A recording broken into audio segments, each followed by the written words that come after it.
everybody, welcome back. YouTube.com/GeekAloud. Surprise double header today for Grid Legends. That's right, it's Grid Legends, but this time it's on the PlayStation 4. So if I go ahead and hit download, there we go, Grid Legends added to the downloads on a PlayStation 4 Pro, I should note. And the reason we're doing this one today is Grid Legends, both the PS4 and PS5 versions of the game are included in this month's PlayStation Plus monthly games. So if you're already a subscriber to PlayStation Plus at no additional charge, you can jump in and get Chivalry 2, Descenders, and Grid Legends, all for the PS4. Chivalry 2 and Grid Legends also has a PS5 version of the game available. That's what we're doing Grid Legends today. As I said, going on to a PlayStation 4, I should note that this PlayStation 4 is a PlayStation 4 Pro with an upgraded SSD in it. I've taken out the platter hard drive. All PlayStation 4s, excuse me, come in with, that's where we want to park it, beautiful. All PlayStation 4s come with the old technology, the platter hard drive. Rip that out, slot in an SSD, halve your load times. Well worth it. One screw, one Phillips head screwdriver, take it out, slot it in, you're away. If you need more details, expand out this the description of this video and click on through. There's a link there. I've got a step-by-step video for you. Incredibly simple, and I encourage you to do it. Halve your load times, people. If you've got a PS4, how good does halved load time sound? Pretty epic. Get an SSD. It's about the cost of a game. Like, just sacrifice the next game you're going to buy and then halve the load times of all games you ever play on your PlayStation 4. Can't recommend it enough. As I said, expand the description, click on through. Easy step-by-step guide there to go off. But you can see now, Grid Legends coming into a PlayStation 4 Pro is a total download size of 46.646 gigabytes. That's what, approximately 14 gigabytes larger than its PlayStation 5 counterpart. But that's fine. So we are installing here today an almost 50 gig Grid Legends onto a PlayStation 4 Pro. What else do we do on Geek Aloud? Every Thursday night, we do the Gaming Enforcement Agency. 8 p.m. right here on Geek Aloud, we do the Gaming Enforcement Agency. Myself, Bully, Unky Dunky, video game live stream / podcast. It's available after the fact on all podcast services of your choice.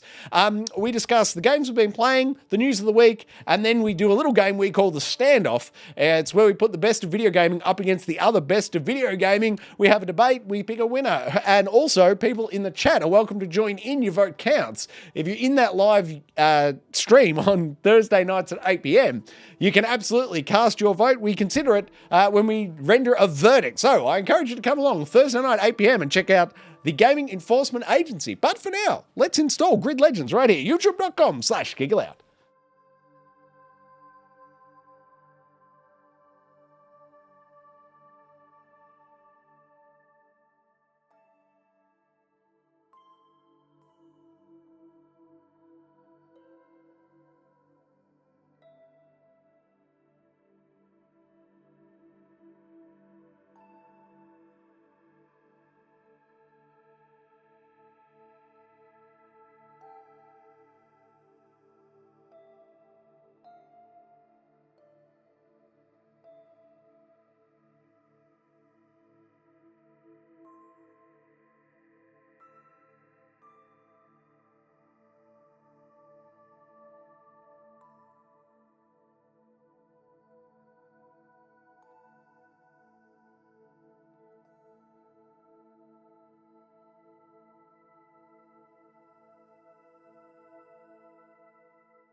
All right, that's it. The download and install are complete. Let's boot up Grid Legends here on the PlayStation 4 Pro. As I said at the top, it's the PlayStation, or one of the PlayStation Plus monthly subscription games available. If you're already a subscriber to the service, you can pick it up at no additional cost. Grid Legends. I can confirm the Logitech, what is this, the G29, works on the PlayStation 5 version of this game. I assume it will also work, it looks good so far, for this one. And I can tell you from that PS5 install that after we go through and accept these, it actually throws us straight into a match. So I'll just, not a match, a lap. I will just play ever so briefly just to show you all that the steering wheel works perfectly with it. And then we'll check out some more settings. Right here is the brightness contrast. Don't go by my settings. I'll leave it as default. I've got the two studio lights here, so certainly don't go by my settings, but definitely take the time to set it up for your environment. It's so important, and a lot of people just skip through and leave it default. It's a bad idea. Speakers, 6 subs. Yep, that all seems great. No subtitles here. Thank you very much. All right, so I expect now we're about to land in the car, and it'll be going somewhat slow. It's almost like it starts in a bullet time. And then, so I'll just verify that the steering wheel works. Hit pause. We'll go through the options menu. I'll just point out a few things that I'd recommend changing. And then, as we always do on the Let's Install series here, I'll bounce on out to the PlayStation 4 dashboard and I'll pull up the particulars. I'll show you the current version number and I'll give you the complete and install size. Minor note here, but interesting that on the PlayStation 5 version, the car is white, and here on a PlayStation 4, the car is black. I wonder if that was an artistic choice deliberately made based on the console, like you would consider, I suppose. Like the predominant color on the PlayStation 5 is white, and they've gone the white car there. Predominant color on the PlayStation 4 is black, and we've gone a black car. So that's what I think. But you can see here, I'm driving terribly, but it verifies, of course, that the steering wheel works. All right, let's pull it up now. Where are the options? Here we go, gameplay. Not the inferior system for me. I am a metric man all the way. Field of view, I love a wider field of view. Give me more situational awareness. All the rest of that's fine. Hit square to apply, and then we'll move on. Difficulty level, medium. Damage, visual only, yes thanks. Disable terminal damage.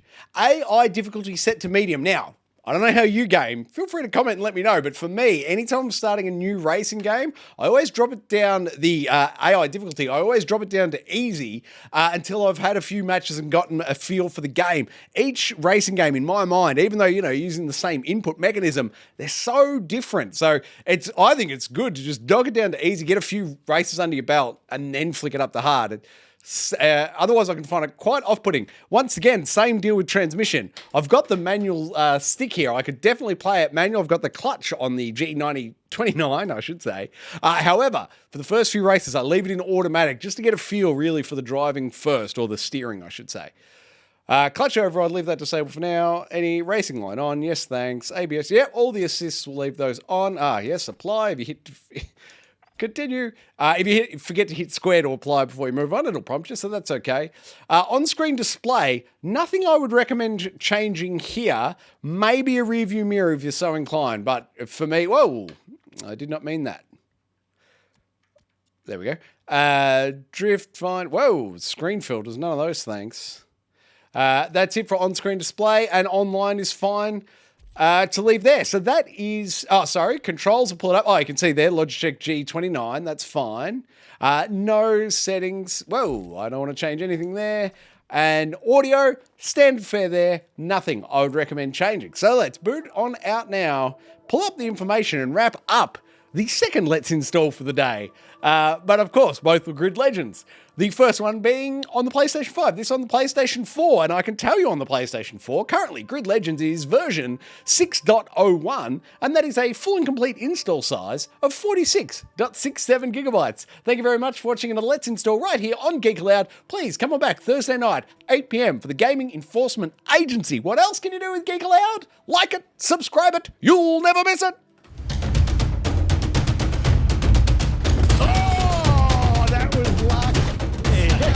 That's something.